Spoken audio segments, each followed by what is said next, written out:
मेरे इंजीनियरिंग ख़त्म होने तक स्मार्टफ़ोन्स नहीं आए थे दुनिया में। और मुझे याद है टच स्क्रीन्स आए थे तब नए नए, और हम बहुत एक्साइटेड हुआ करते थे इन सारे फ़ोन्स को लेके, इन सारे नए नए और छोटे छोटे ऐप्स को लेके।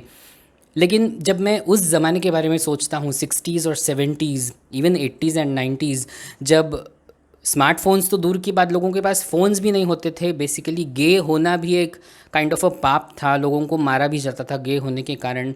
तो मैं तो सोच भी नहीं सकता कि उस ज़माने में लोगों ने कितनी कठिनाइयाँ झेली होंगी, गे लड़कों ने specially. But it is so beautiful and I am so grateful for all of these technologies, all of these apps, all of these little little ways of connecting with each other. ये smartphones, ये apps, ये social media किसने बनाया है? हम human beings ने बनाया है। किसके लिए बनाया है? हमारे लिए ही तो बनाया है, इज़न्ट इट? लेकिन specially as a gay person, it is very important to be a little prudent about the way we use these things. We need to use them in the correct manner, and this is why. Subscribe to my YouTube channel Awaken with Sagar and don't forget to hit the bell icon to receive the latest updates. क्या आपने कभी flight simulator या train simulator या cab simulator ऐसी games खेली हैं? मुझे personally ऐसी गेम्स बहुत अच्छी लगती हैं, क्योंकि मुझे वो सारी चीज़ें करने का मौका मिलता है जो मैं अपनी रियल लाइफ में नहीं कर पाऊँगा। मुझे बहुत अच्छा लगेगा एक ट्रेन इंजन ड्राइवर बनना, because I love trains more than anything else in this world.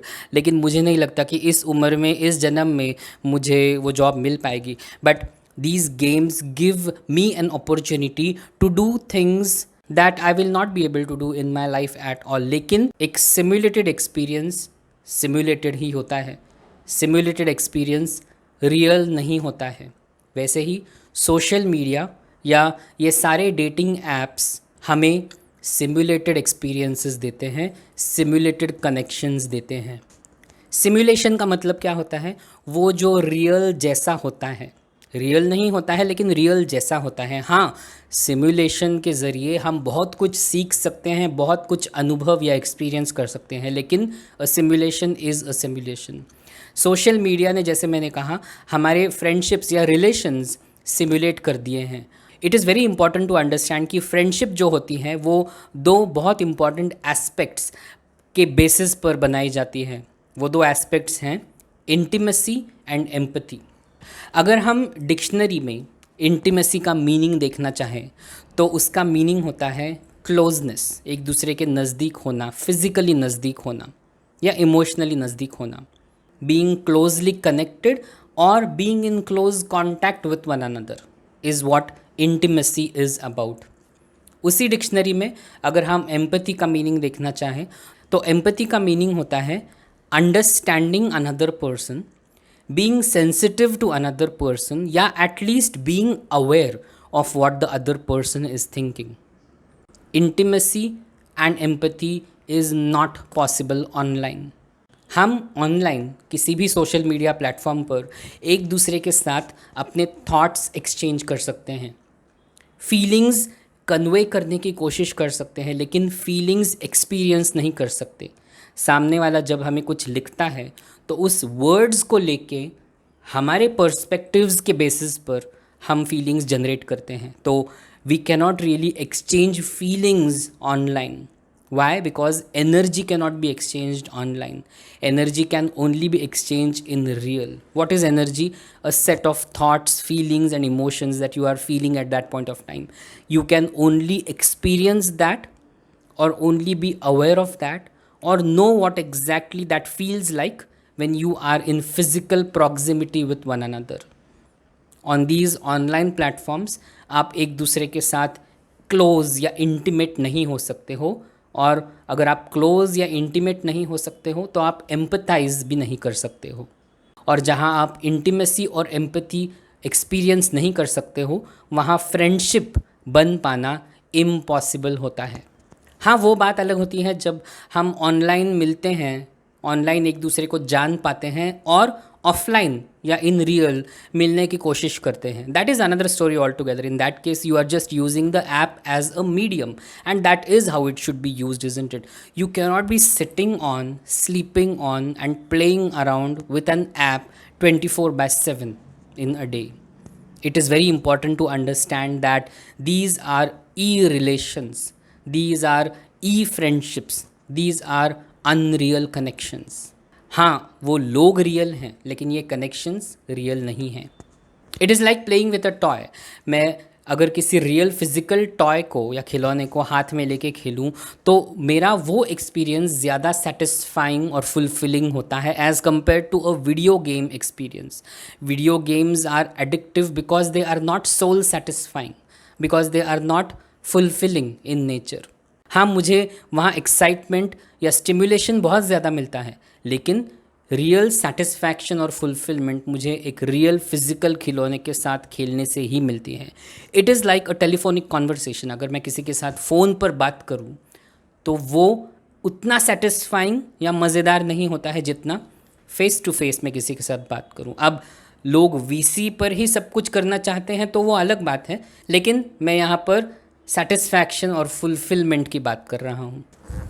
It is similar to a dictionary experience, isn't it? जितना मज़ा इस फिज़िकल डिक्शनरी में वर्ड्स का मीनिंग ढूंढने में आता है, उतना मज़ा शायद ऑनलाइन सर्च करके ढूंढने में नहीं आता है। लेकिन ऑनलाइन टूल्स जो हमने बनाए हैं वो किस लिए बनाए हैं?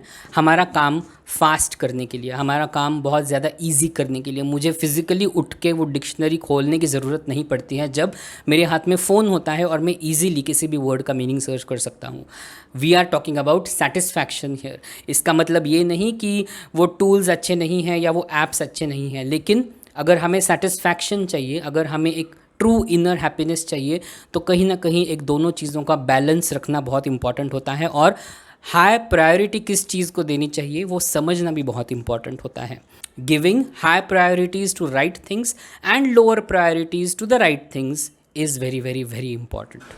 The most important thing to realise here though is that वो एप्स अपने से कुछ नहीं कर रहे हैं, we are using those apps, therefore we need to keep a balance as to how much we use them. So I am nowhere discarding the idea of a virtual connection, a virtual bond, an e-relation, not at all. But having right priorities, like I said, is very very important. It is important that you prioritize your real physical connections.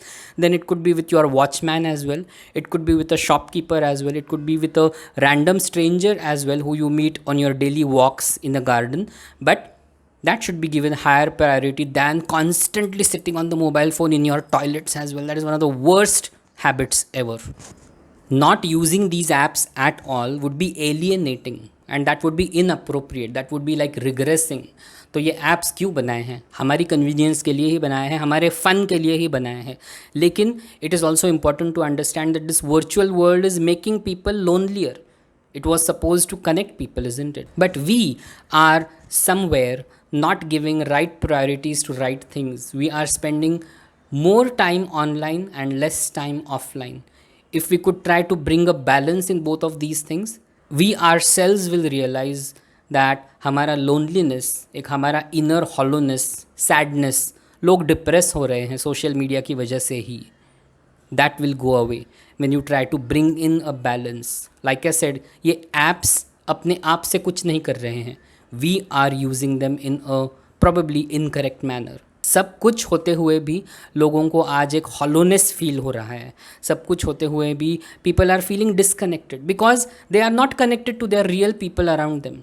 They are more connected or wanting to be connected to all their virtual connections, which is a beautiful thing. Again, like I said, those people are real online, but those connections are not real, therefore they are not being able to satisfy their own inner selves, and the soul basically, it is not as soul satisfying. So it is very important कि हम जितना time online spend करते हैं उतना ही time अगर हम offline spend करें तो ज़िंदगी में मज़ा ज़रा ज़्यादा आएगा. और ये मैं अपने एक्सपीरियंस से कह रहा हूँ.